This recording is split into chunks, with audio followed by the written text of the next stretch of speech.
और एक होता है गुनाहगार, एक होता है गद्दार। गुनाहगार और गद्दार में बड़ा फर्क होता है।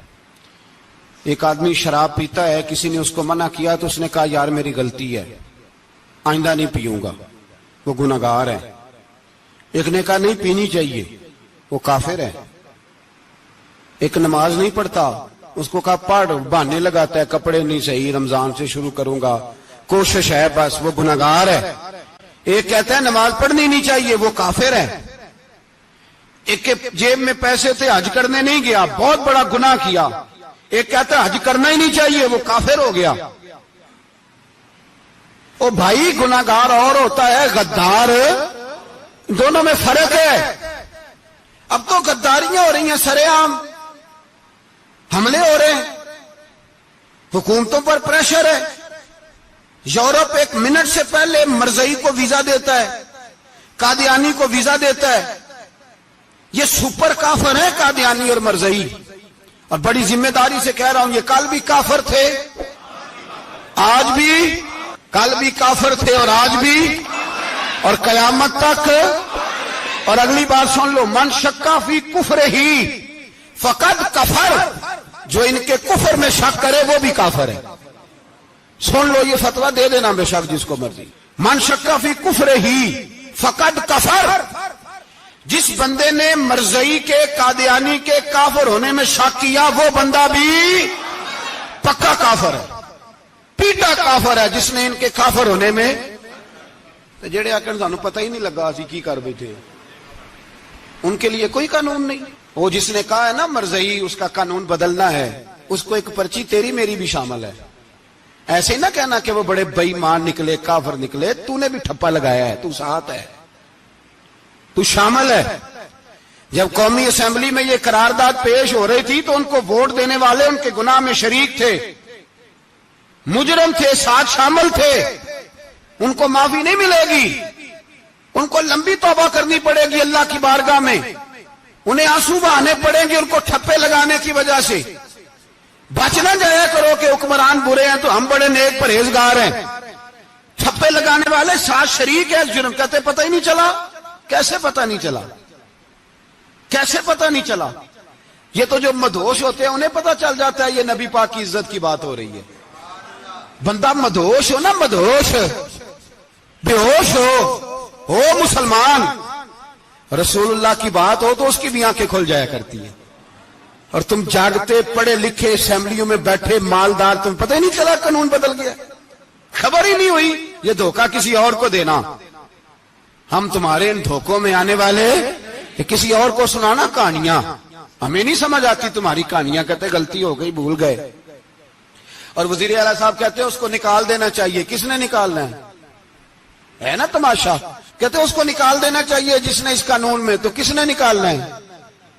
हुकूमत तो आपकी है, तो कौन निकालेगा? शर्म करो, मर जाओ डूब के। ये तुम्हारा तरीका है? जुर्म करते और जुर्म करके कहते हो नहीं नहीं निकाल देना। कौन निकालेगा? निकालो, पता चले तुम्हारा। अमीर मिल्लत पीर जमात अली शाह साहब मुहद्दिस अलीपुरी रहमतुल्लाह अलैह, पीर साहब फरमाते हैं जब पाकिस्तान बन रहा था तो हम नबी पाक सल्लल्लाहु अलैहि वसल्लम की अजमतें बयान किया करते थे। हम कहते थे लोगों पाकिस्तान बनेगा तो उसमें नबी पाक का निजाम आएगा, गरीब अमीर का फर्क मिट जाएगा, उसमें कोई बरादरी नहीं होगी, एक बरादरी होगी जिसका नाम मुसलमान होगा। उसमें छोटा बड़ा अमीर गरीब एक ही सफ में खड़े हो गए, महमूद व अयाज, ना कोई बंदा रहा ना कोई बंदा नवाज। ये पाकिस्तान होगा। और कहते हैं हिंदू पंडित तकरीरें करते थे, ओ वहां नबी पाक का निजाम नाफज होगा, माज़अल्लाह हाथ कटेंगे, गर्दनें कटेंगी, बड़ा वो माज़अल्लाह मुखालफत करते थे। वो क्या पता था कि बाद में यहां भी सारे वही तमाशे होंगे जो वो कह रहे हैं। तो पीर साहब कहते हैं कि जगह हिंदुओं का जलसा था, हिंदुओं का पंडित तकरीर कर रहा था, वहां सारे हिंदू बैठे थे। तो उस पंडित ने ना तकरीर करते करते नबी पाक की शान में कोई बेअदबी कर दी माज़अल्लाह, क्योंकि सारे हिंदू थे, कोई मुसलमान नहीं था। एक मलंग बैठा था दूर, उसने दौरी डंडा पकड़ा हुआ था और कोई अपनी मौज का काम कर रहा था। आपको पता है उनके पास जो डंडा होता है बड़ा रंगीन होता है, को स्पेशल बनाया होता है उन्होंने। तो बैठा था मलंग। मैंने कहा बेहोश भी हो ना जो बेहोश हो मुसलमान। रसूलुल्लाह का नाम आए तो उसकी भी आंखें खोल जाया करती है। तेरी बंद की बंदी रह गई है, कैसे हो गया? हाथ में डंडा था और वो अपने काम लगा हुआ था।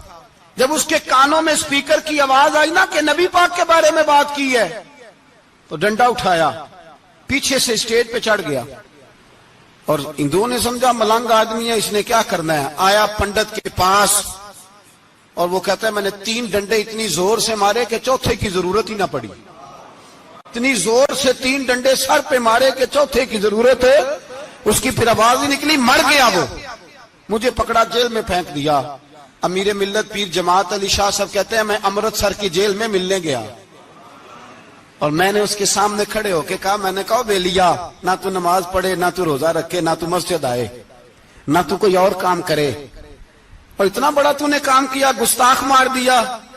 तो पीर साहब कहते हैं वो मलंग अपने पैरों पे उठ के खड़ा हो गया और उसकी आंखों में आंसू थे और मेरी तरफ देख के कहने लगा, पीर जी मैनू लम्मियां गल्लां ते नहीं आउंदियां, मैं अनपढ़ हां, चोखा ते ने मैनू पता, गुनाहगार हां, बड़ा गुनाहगार हां, बड़ा गुनाहगार हां, बड़ा गुनाहगार, बड़ा गुनाहगार हां, पर कसम अल्लाह दी इज्जत दी मैं गुनाहगार हां पर अपने नबी दा गद्दार नहीं। गुनाहगार हां पर रसूलुल्लाह दा गद्दार कोई बात नहीं। अगर कोताहियां करता हूं तब यह तो नहीं ना हो सकता कि ऊंची और सुच्ची सरकार की को मेरे सामने बेदबी करके चला जाए। ये तेनू पता ही नहीं लगा, तू कहता खबर ही नहीं हुई, कब हो गया पता ही नहीं था। वजाहतें देता फिरता है और कुछ मौलवी मुल्ला जो धब्बा है दीन के नाम पे वो वजाहतें देते फिरते हैं, कहते हैं मुनाजरे कर लो, शर्म करो। दीन के नाम पर वोट मांग के असेंबलियों में जाते हो और वहां जाके इन बेईमानों की गोदों में बैठ जाते हो, तुम्हें हया नहीं आती। और नबी पाक की बात है तो फिर भी तुम्हारी गैरत जोश नहीं मारती, फिर भी दलीलें देते फिरते हो। मेरे रसूल पाक अलैहिस्सलातु वस्सलाम के गुलामों, याद रखो दीन में तसल्लुब पैदा करो, मजबूती। कल लोग मसले पूछा करते थे कि सहाबी